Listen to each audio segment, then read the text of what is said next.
Hi കൂട്ടുകാരെ, പുതിയൊരു വീഡിയോയിലേക്ക് എല്ലാവർക്കും സ്വാഗതം. അങ്ങനെ സൂര്യ ദേഷ്യത്തോടു കൂടി വരികയാണ് കേട്ടോ, നന്ദിനിയെയും പിടിച്ച്. അപ്പോൾ ഇവരെല്ലാവരും മുറ്റത്ത് നിൽക്കുന്നുണ്ട്. ഈ സമയം ഇവിടെ എന്താണ് സംഭവിച്ചതെന്ന് ചോദിക്കുമ്പോൾ എല്ലാവരും പകച്ച് നിൽക്കുകയാണ് കേട്ടോ. ഹരിതയാണെങ്കിലും ഭയങ്കര ദേഷ്യത്തിലും. ആ സമയം ഇത് കണ്ടു നിൽക്കാൻ സൂര്യക്ക് കഴിയില്ല. അങ്ങനെ സൂര്യ ചോദിക്കുകയാണ്, എന്താ രാജു ഇവിടെ ഉണ്ടായതെന്ന് രാജുവിനോട് ചോദിക്കുന്നുണ്ട് കേട്ടോ. ആ സമയം രാജു പറയാണ്, ടെറസിൽ കിടക്കുന്ന ഹരിതയുടെ ഡ്രസ്സുകൾ നന്ദിനിയുടെ ഡ്രസ്സിനൊപ്പം കൊണ്ടുവന്നു. എന്നിട്ട് താഴെ വന്ന് മടക്കി വെക്കുന്നത് കണ്ടപ്പോൾ ഈ ഹരിത മാഡത്തിന് അത് ഇഷ്ടപ്പെട്ടില്ല. ഇവിടുത്തെ വേലക്കാരിയുടെ കൂടെ തൻ്റെ ഡ്രസ്സ് കൊണ്ടുവരാൻ പാടില്ലെന്നും ആ ഡ്രസ്സ് എനിക്ക് ഇനി ഉപയോഗിക്കാൻ പറ്റത്തില്ലെന്നും അതുകൊണ്ടാണ് ഞാനിത് കത്തിക്കുന്നതെന്ന് പറഞ്ഞിട്ട് കത്തിച്ച് കളയുന്നതുമാണ് കേട്ടോ. അത് കേൾക്കുന്ന സൂര്യക്ക് അങ്ങ് ഭ്രാന്തിളകാണ്. എടി, നീ ഇത്ര അഹങ്കാരിയാവാൻ പാടില്ല. അഹങ്കാരം കുറച്ചൊക്കെ ആവാം, പക്ഷെ ഓവറായി കഴിഞ്ഞാൽ അത് ആപത്താണ്. അത് കേട്ടോടെ തന്നെ പത്മ പറയാണ്, എന്താണ് ഇവൾ ചെയ്തതിൽ ഇത്ര വലിയ തെറ്റ്? ഇവൾ ഒരു തെറ്റും ചെയ്തിട്ടില്ല. ഇവൾ എൻ്റെ നന്ദിനി ഉണ്ടാക്കിയ ഭക്ഷണമാണ് 3 നേരം 4 നേരം വെട്ടി വിഴുങ്ങി തിന്നുന്നത്. അപ്പോൾ വേലക്കാരി സ്ഥാനമില്ലേ ഇവൾക്ക്? അത് വെട്ടി വിഴുങ്ങി തിന്നുമ്പോൾ ഇവൾക്ക് ആ തോന്നലൊന്നുമില്ലല്ലോ. എന്താ അടുക്കളയിൽ കയറി ഇവൾക്കുള്ള ഭക്ഷണം ഇവൾ ഉണ്ടാക്കാത്തത്? അത് കയ്യിൽ വള ഊരിപ്പോവും. അത് വിചാരിച്ചിട്ടായില്ലേ അടുപ്പിൽ നിന്ന് കരിയും പുകയൊക്കെ കൊള്ളുമ്പോൾ അതിൻ്റേതായ ബുദ്ധിമുട്ടുണ്ട് അല്ലേ? അപ്പോൾ നന്ദിനി ഉണ്ടാക്കുന്ന ഭക്ഷണത്തിൽ കുഴപ്പമില്ല. എന്നാൽ നിൻ്റെ ഡ്രസ്സ് ടെറസിൽ നിന്ന് ഉണങ്ങിയത് താഴെ എടുത്ത് നന്ദിനിയുടെ ഡ്രസ്സിനൊപ്പം കൊണ്ടുവന്നത് നിനക്ക് വിഷയമാണല്ലേ? എന്താടി നീ വിചാരിച്ചിരിക്കുന്നത്? നീ ഇവിടുത്തെ ഭക്ഷണം വെട്ടി വിഴുങ്ങുന്നത് എൻ്റെ നന്ദിനി ഉണ്ടാക്കിയതാണ്. അത് നീ ഓർക്കണടി. അത് കേൾക്കുന്ന പത്മ പറയാണ്, എന്തിനാണ് ഇപ്പോൾ അത് ഓർക്കുന്നത്? അതിൻ്റെ ഒന്നും ആവശ്യമില്ല. കാരണം എന്തെന്ന് വെച്ചാൽ ഇവൾ ഈ വീട്ടിലെ വേലക്കാരിയാണ്. വേലക്കാരിയുടെ ജോലി ഇതാണ്. അത് ചെയ്യുമ്പോൾ ഹരിതയ്ക്ക് കഴിക്കാമെന്ന് പറയണം കേട്ടോ. അത് കേൾക്കുന്നതിനോടുകൂടി സൂര്യ പറയണേ, യൂസ്ലെസ്സായ എൻ്റെ മമ്മി പലതും പറയും. അവർ വിഡ്ഢിയാണ്, അവർക്ക് ബുദ്ധിയില്ല. ഞാൻ കെട്ടിയ താലിയാണ് എൻ്റെ നന്ദിനിയുടെ കഴുത്തിൽ കിടക്കുന്നത്. ആ താലി കെട്ടിക്കഴിഞ്ഞാൽ അവൾ എൻ്റെ ഭാര്യയാണ്.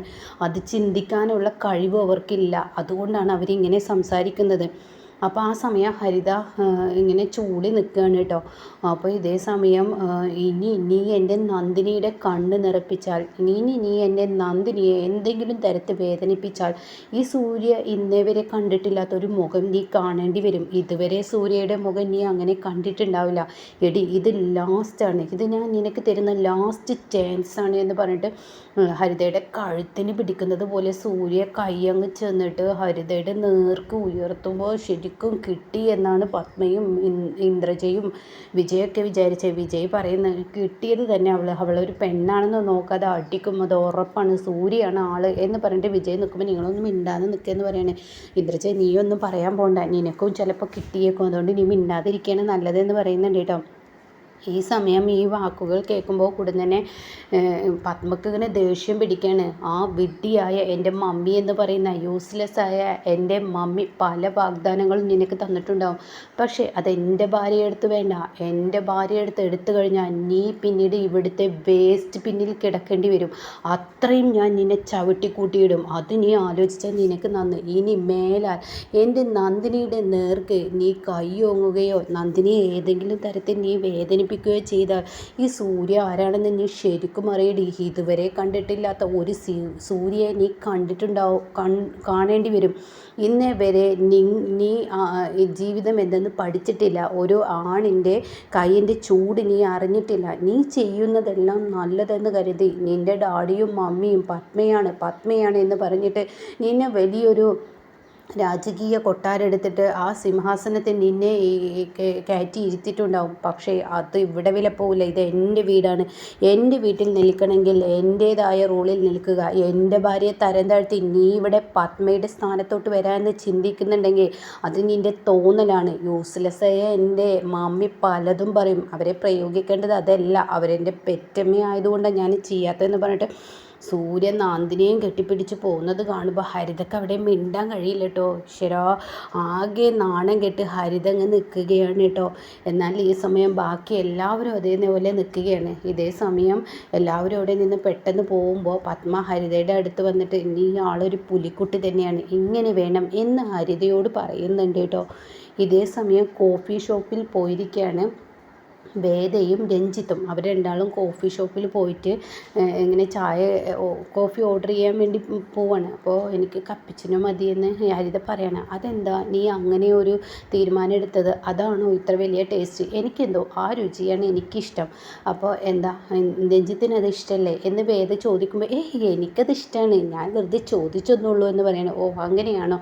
എന്നിട്ട് അത് പറഞ്ഞിട്ട് ഇവരിങ്ങനെ ഇരിക്കുന്ന സമയത്ത് കാണാം ഹരിതയുടെ കാമുകൻ അങ്ങോട്ടേക്ക് വേദയുടെ കാമുകൻ രഞ്ജിത്തിന് മുന്നിലോട്ട് വരുന്നത് കേട്ടോ. അപ്പോൾ ഉടനെ തന്നെ അവൻ ചോദിക്കുകയാണ്, ആഹാ എന്താ വേദ നീ ഇവിടെ എന്ന് ചോദിക്കുമ്പോൾ അവളുടെ മുഖത്ത് ഒരു പരിങ്ങലുണ്ട് കേട്ടോ. നീ കോഫി ഷോപ്പിൽ കയറിയിട്ടുണ്ടല്ലോ, ഇതാര പുതിയൊരു പയ്യൻ, എനിക്ക് മനസ്സിലായില്ല എന്നൊക്കെ പറയുമ്പോൾ വേദയാണെങ്കിലോ രഞ്ജിത്തിൻ്റെ മുന്നിൽ ഇങ്ങനെ പതറുകയാണ്. എന്നിട്ട് കണ്ണുരുട്ടി അവനെ അങ്ങനെ പേടിപ്പിക്കുന്നുണ്ട്. അവനോട് പറയണേ അത് പിന്നെ ഇതെൻ്റെ മാമൻ്റെ മകനാണ് എന്ന് പറയുന്നു കേട്ടോ. ഓ അങ്ങനെയാണോ, US നിന്ന് വന്നതാണ് എന്ന് പറഞ്ഞിട്ട് ഇനി പോ എന്നിങ്ങനെ കണ്ണോട് കാണിക്കുകയാണ്. അപ്പോഴേക്കും രഞ്ജിത്ത് പറയാണ്, ആഹാ നീ ഇവരുടെ കോളേജിലാണെങ്കിൽ ഇവിടെ ഇരിക്കുക, നമുക്കൊരു കോഫി കുടിക്കാമെന്ന് പറയുമ്പോൾ അവൻ പിന്നീട് ഒന്നും മിണ്ടില്ല കേട്ടോ. മൗനത്തോടു കൂടി അവൻ പോവുകയാണ്. ഇത് കാണുന്നതിനോട് കൂടി രഞ്ജിത്ത് പറയാണ്, അതാരാ സത്യത്തിൽ? അതെൻ്റെ കോളേജിലെ സീനിയർ ആണെന്ന് പറയാൻ കേട്ടോ. ഓഹോ എന്നിട്ടാണോ അവനൊരു മര്യാദ ഇല്ലാത്ത കോഫി കൊടുക്കാം എന്ന് പറഞ്ഞപ്പോൾ അതിനൊരു മറുപടിയൊന്നും പറയാതെ അവൻ പോയല്ലോ. നീ എന്തായാലും ഇവിടെ ഇരിക്കും, ഞാൻ ഇപ്പോൾ വരാമെന്ന് പറഞ്ഞിട്ട് രഞ്ജിത്ത് ആ പയ്യനെ അരികിലോട്ട് പോവാണ് കേട്ടോ. ഈ സമയമാണെങ്കിൽ വേദക്ക് നെഞ്ചിടിപ്പ് തുടങ്ങണം. ഈശ്വര എല്ലാ സത്യങ്ങളും ഇനി അവനെ അറിയുമോ, രഞ്ജിത്ത് അറിയുമോ എന്നുള്ള പേടിയിൽ രഞ്ജിത്ത് സംസാരിക്കുന്നത് എന്തെന്നറിയാൻ വേണ്ടി ഒളിഞ്ഞു നിൽക്കണം കേട്ടോ. അങ്ങനെ അവൻ്റെ അരികിലോട്ട് പോവാണ്. എന്നിട്ട് പറയാണ്, ഞാൻ രഞ്ജിത്ത്, വേദയുടെ അമ്മാവൻ്റെ മകൻ. പറഞ്ഞു വന്നാൽ അവളുടെ മുറച്ചെറുക്കൻ. ഞങ്ങളുടെ വിവാഹ നിശ്ചയം ഉറപ്പിച്ചിരിക്കുന്നു. നീ അവളുടെ ക്ലാസ്സിലെ ഫ്രണ്ടാണെന്ന് പറഞ്ഞു. ഇനിയിപ്പോൾ നിനക്ക് സ്നേഹമോ അങ്ങനെ എന്തെങ്കിലും ഉണ്ടോ? ഒരു സ്നേഹിക്കുന്ന പെണ്ണിനെ മറ്റൊരുത്തൻ്റെ കൂടെ കാണുമ്പോഴുള്ള ആ ഒരു പരവേശമാണ് നിന്നിൽ കണ്ടതെന്ന് എനിക്ക് മനസ്സിലായി. അത് കേട്ടോടുത്ത് എനിക്ക് അങ്ങനെയൊന്നുമില്ല, എനിക്കില്ല എന്ന് ഞാൻ പറയുന്നില്ല, പക്ഷെ വേദക്ക് അങ്ങനെയില്ല. ഇത് ഒരു ഭാഗത്തു നിന്നുള്ള സ്നേഹമാണ്, എൻ്റെ സ്നേഹമാണ്. ഞാൻ പലവട്ടം അവളോട് പറഞ്ഞിട്ടും അവൾ നിരസിച്ചിരിക്കുന്നു. ഓഹോ എന്നാൽ അങ്ങനെയല്ല താൻ ചെയ്യേണ്ടത്. തനിക്ക് അവളെ ഇഷ്ടമുണ്ടെങ്കിൽ താൻ തൻ്റെ അച്ഛനെയും അമ്മയും വിളിച്ചിട്ട് താൻ അവളുടെ വീട്ടിലോട്ട് എന്നിട്ട് അവളുടെ മമ്മിയോടും ഡാഡിയോടും വിവാഹാലോചിക്ക്. അവർക്ക് താല്പര്യമുണ്ടെങ്കിൽ കല്യാണം കഴിപ്പിക്കും, വേദക്ക് ഇഷ്ടമുണ്ടെങ്കിൽ അതിന് മുൻകൈ എടുക്കും. അങ്ങനെയല്ലേ ചെയ്യേണ്ടത്, അല്ലാതെ ഒരുമാതിരി നിരാശ കാമുകനെ പോലെ ഇങ്ങനെ നടക്കുകയല്ല വേണ്ടത്. അത് ഇല്ല എങ്കിൽ വിട്ടുകളയുക, അല്ലാതെ വെറുതെ നിൽക്കേണ്ട. ഞങ്ങളുടെ വിവാഹം ഉറപ്പിച്ചിട്ടൊന്നുമില്ല, വിവാഹം ഞങ്ങൾ തമ്മിൽ പറഞ്ഞു വെച്ചു എന്ന് കരുതിയിട്ട് തൻ്റെ ജീവിതത്തിൽ അവൾക്ക് തന്നെയും തനിക്ക് അവളെ ഇഷ്ടമാണെങ്കിൽ അത് നടക്കണം, അതാണ് വേണ്ടത്. പ്രണയം അത്രയും വലുതാണല്ലോ, അപ്പോൾ അതുകൊണ്ട് അങ്ങനെയൊക്കെയാണ് വേണ്ടത് എന്നൊക്കെ പറയുന്നത് വേദ കേൾക്കണം കേട്ടോ. വേദ ആകെ അമ്പരന്ന് പോവാണ്. അപ്പോൾ അവൻ പറയണേ അത്ര വലിയ സ്നേഹമൊന്നും എനിക്കില്ല, എന്തായാലും നിങ്ങൾ തമ്മിലുള്ള വിവാഹം നടക്കട്ടെ എന്ന് പറയാം കേട്ടോ. ഇത് കേൾക്കുന്ന വേദ അമ്പരന്ന് പോവാം. എന്നാൽ ശരി, നമുക്ക് പിന്നീട് എവിടെയെങ്കിലും വെച്ച് കാണാം എന്ന് പറഞ്ഞിട്ട് രഞ്ജിത്ത് അവനിൽ നിന്ന് എണീറ്റ് പോകുമ്പോൾ ഇവളാണെങ്കിൽ പെട്ടെന്ന് ഹരിത തൻ്റെ മൊബൈലെടുത്ത് ഇങ്ങനെ അഭിനയിക്കുകയാണ് കേട്ടോ. ഇങ്ങനെ ഫോൺ വിളിക്കുന്ന പോലെ. എന്താ ഹരിത എന്താ വേദ നീ ഇവിടെ വന്ന് നിൽക്കുന്നതെന്ന് രഞ്ജിത്ത് ചോദിക്കുകയാണ്. അപ്പോൾ തന്നെ ഒന്നുമില്ല, വാ എന്നാൽ നമുക്ക് കോഫി കുടിക്കാമെന്ന് പറഞ്ഞു അവർ തമ്മിൽ പരസ്പരം കോഫി കുടിക്കുകയാണ്. അങ്ങനെ മനസ്സുകൊണ്ട് വേദയ്ക്ക് ഇവൻ കൊള്ളാമല്ലോ, ഇവന് എൻ്റെ പ്രണയം ഉണ്ടെന്നറിഞ്ഞിട്ടും അത് കാറ്റിൽ പറത്തിയല്ലോ, ഇവനതൊന്നും ഒരു വിഷയമല്ല എന്ന് കാണുമ്പോൾ വേദയ്ക്ക് പറയാനില്ല കേട്ടോ. പിന്നീട് ഇവർ വീട്ടിലോട്ട് വരുന്ന രംഗാണ്. വീട്ടിൽ വന്ന് ഇവർ രണ്ടുപേരും ഒരുമിച്ച് വരുമ്പോൾ ഇന്ദ്രജിത്ത് താഴെ ഇരിക്കുന്നുണ്ടാവും. ഓഹോ നിങ്ങൾ കറങ്ങി തിരിഞ്ഞ് വീട്ടിലോട്ട് എത്തിയോ? ഓ എത്തി, എങ്ങനെ ഉണ്ടായിരുന്നു? അപ്പോഴേക്കും രഞ്ജിത്ത് പറയണേ എനിക്കൊരു അർജൻറ്റുണ്ട്, എനിക്കൊരു അർജൻറ്റായിട്ടൊരു കോൾ അറ്റൻഡ് ചെയ്യാനുണ്ട്, അത് പോട്ടെ എന്ന് പറഞ്ഞിട്ട് രഞ്ജിത്ത് അങ്ങ് പോവുകയാണ് കേട്ടോ. അപ്പോഴേക്കും വേദയെ പിടിച്ചിരുത്തി ഇന്ദ്രജിത്ത് ചോദിക്കുകയാണ്, എടി എങ്ങനെയുണ്ട് അവനെക്കുറിച്ച് പറ എന്നൊക്കെ പറയാൻ കേട്ടോ. ആ സമയം അതൊക്കെ പറയാം. അപ്പോഴേക്കും ഇന്ദ്രജിത്ത് പറയാം, അതിന് മുന്നേ ഞാൻ വേറൊരു കാര്യം പറയട്ടെ, നമ്മുടെ ഒരു രസമുണ്ടായി. എന്ത്? ഹരിതയില്ലേ, ഹരിത ഇന്ന് നന്ദിനിക്കിട്ട് ഉഗ്രൻ പണിയാണ് കൊടുത്തത്. എന്ത് പണി? അവളുടെ ഡ്രസ്സ് നന്ദിനിക്കൊപ്പം ടെറസിൽ നിന്ന് കൊണ്ടുവന്നതിന് അവൾ ആ ഡ്രസ്സ് കത്തിക്കുകയും നന്ദിനി എന്ന വേലക്കാരിയുടെ ഡ്രസ്സിൻ്റെ കൂടെ എൻ്റെ ഡ്രസ്സ് തൊടാൻ പാടില്ലായിരുന്നു എന്നൊക്കെ പറഞ്ഞ് എന്തൊരു ഒന്നൊന്നര കിട്ടില്ല കാട്ടിക്കൂട്ടിലായിരുന്നു അവൾ. സൂര്യയുടെ മുന്നിൽ അവൾ എന്തായിരുന്നു, അവളൊരു പുലിക്കുട്ടി തന്നെ എന്നൊക്കെ പറയുമ്പോൾ അയ്യോ ചേച്ചി എനിക്കത് കാണാൻ പറ്റിയില്ലല്ലോ എന്നൊക്കെ ഇങ്ങനെ പറയണം. അതൊക്കെ പോട്ടെ. അതൊക്കെ പിന്നെ എപ്പോഴും ഉള്ളതല്ലേ. നീ രഞ്ജിത്തിൻ്റെ വിശേഷങ്ങൾ പറ എന്ന് പറയണെ. അവനെങ്ങനെ നല്ല പയ്യനാണോ? അപ്പോഴേക്കും പത്മയും അതുപോലെ യതീന്ദ്രനും സ്റ്റെപ്പിറങ്ങി ഇങ്ങനെ അങ്ങോട്ടേക്ക് വരുന്ന സമയം. അപ്പോൾ ഈ സംസാരം അവർ അവിടെ നിന്ന് കേൾക്കുകയാണ്.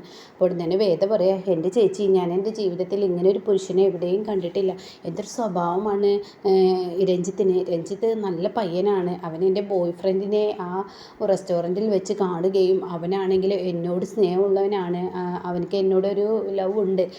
എന്നാൽ അത് രഞ്ജിത്ത് മനസ്സിലാക്കിയെടുത്ത് രഞ്ജിത്ത് പിന്നീട് അതിനെക്കുറിച്ച് സംസാരിക്കാൻ പോവുകയും രഞ്ജിത്ത് അവനോട് പറയുകയാണെന്നൊക്കെ പറഞ്ഞിട്ട് ആ സീന് ഫുള്ളായി പറഞ്ഞു കൊടുക്കാൻ കേട്ടോ. ഇത് കേൾക്കുന്ന ഇന്ദ്രച്ച പറയാണ്, ഓഹോ, ചില പയ്യന്മാരൊക്കെ ഇങ്ങനെ ലവ് ഉണ്ട് എന്നൊക്കെ കാണുമ്പോൾ അവർക്കുള്ളിലൊരു സംശയം തോന്നുകയാണ് ചെയ്യുക. അതിനെ ചൊല്ലി അവർ അങ്ങനെ നടക്കുകയാണ് ചെയ്യുക. എന്നാൽ ഇപ്പോൾ കാണിച്ചിരിക്കുന്നത് എന്താ എന്നൊക്കെ ഇങ്ങനെ പറയണേ. എന്തായാലും രഞ്ജിത്ത് നല്ല പയ്യനാണ്. അപ്പോൾ ഉടനെ വേദ പറയണേ, എൻ്റെ ഭാഗ്യമാണ് അവനെപ്പോലെ ഒരു പയ്യനെ എനിക്ക് ഭർത്താവായി കിട്ടുന്നത്. എൻ്റെ എല്ലാ മനസ്സും മനസ്സിലാക്കാനുള്ള ഒരു കഴിവ് അവനിലുണ്ട് എന്നൊക്കെ പറയുമ്പോൾ പത്മ വന്നിട്ട് പറയാണ്, ഇതാണ് മോളെ ഞാൻ പറഞ്ഞത്, ഈ അമ്മയുടെ സെലക്ഷൻ ഒരിക്കലും തെറ്റില്ല. ഇപ്പോൾ എത്ര നല്ലതായി കാര്യങ്ങൾ നടന്നിരിക്കുന്നു. ഈ അമ്മയുടെ സെലക്ഷൻ അങ്ങനെ ഒരിക്കലും തെറ്റത്തില്ല എന്നൊക്കെ ഇങ്ങനെ പറയാണ് കേട്ടോ.